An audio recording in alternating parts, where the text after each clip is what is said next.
Selamat pagi, salam sejahtera dalam kasih Tuhan. Mari kita berdoa. Kami puji, kami tinggikan nama-Mu Tuhan, sebab Engkau Allah yang memberkati dan melimpahkan segala kehidupan yang baik. Karenanya kami akan mendengar dan merenungkan firman-Mu sebagai tanda taat tunduk kami kepada Engkau. Dalam nama Tuhan Yesus. Amin. Mazmur 123 ayat 3 dan ayat yang keempat. Kasihanilah kami ya Tuhan, kasihanilah kami, sebab kami sudah cukup kenyang dengan penghinaan. Jiwa kami sudah cukup kenyang dengan olok-olok orang yang merasa aman dan penghinaan orang-orang yang sombong. Pemazmur mengakui bahwa Tuhan sesungguhnya adalah Tuhan yang berdaulat atas hidupnya. Dia menyadari bahwa hidupnya hanya oleh karena belas kasihan dari Tuhan. Meskipun kalau kita membaca sejarah dari peristiwa Daud menjadi raja, dari orang yang tidak berada, dari keluarga yang memang kurang mampu, tetapi Daud dipakai oleh Tuhan sedemikian rupa karena taat dan tunduknya dia kepada Allah dan firman-Nya.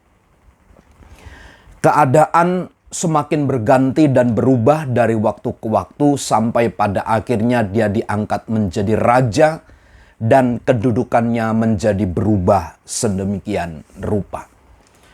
Namun di dalam hal itu pun dia tetap menyadari kehidupannya bukan karena karir yang dia jalankan, bukan karena kekuatannya untuk mencapai kepada titik itu, tetapi sesungguhnya karena oleh belas kasihan dari Tuhan.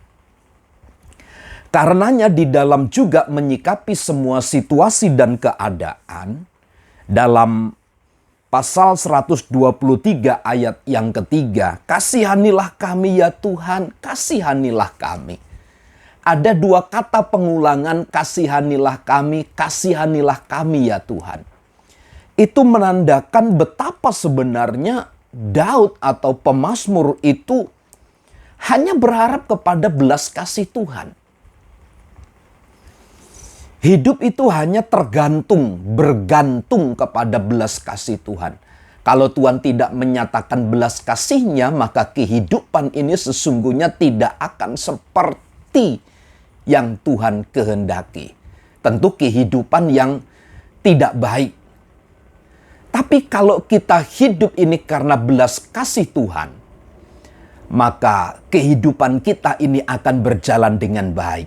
Ingat, berjalan baik yang saya maksudkan itu bukan berarti kita kebal dari kesulitan dan masalah. Karenanya ketika pemazmur menghadapi segala kesulitan itu, dia katakan kasihanilah kami sebab kami sudah cukup kenyang dengan penghinaan. Hidupnya sudah cukup kenyang, artinya sudah sampai titik nadir, titik tertinggi, hidup di ujung tanduk penuh dengan penghinaan. Sampai mau akhir hidup pun penghinaan itu akan tetap terus ada. Karenanya Bapak Ibu Saudara, saya percaya hidup itu merupakan proses.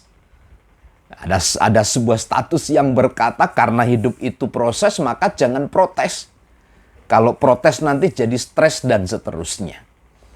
Tetapi bagian ini menjadi penting untuk kita kaji dan kita teliti.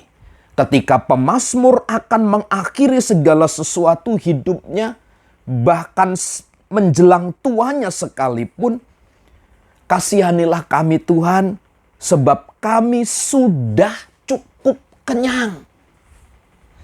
Artinya penghinaan itu menjadi warna keseharian hidupnya. Dalam hal itu pun dia hanya meminta belas kasihan Tuhan. Ayat 4, jiwa kami sudah cukup kenyang dengan olok-olok orang-orang yang merasa aman, dengan penghinaan orang-orang yang sombong. Jadi orang-orang yang ada di sekitarnya telah menyatakan diri sebagai orang yang merasa aman. Sebagai orang yang hidupnya tanpa perlu adanya belas kasih Tuhan mereka sudah bisa. Orang-orang sombong selalu menghina orang-orang yang benar. Tapi dalam situasi ini pun pemazmur tetap meminta belas kasih dari Tuhan.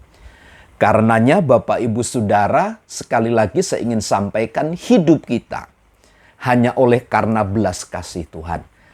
Tidak ada sesuatu pun yang dapat kita andalkan dalam hidup kita ini. Tidak ada sesuatu pun yang dapat menambahkan sehasta berkat dalam hidup kita. Tanpa ada belas kasih Tuhan, maka berharaplah dan bersandarlah kepada Tuhan. Selamat pagi, Tuhan memberkati.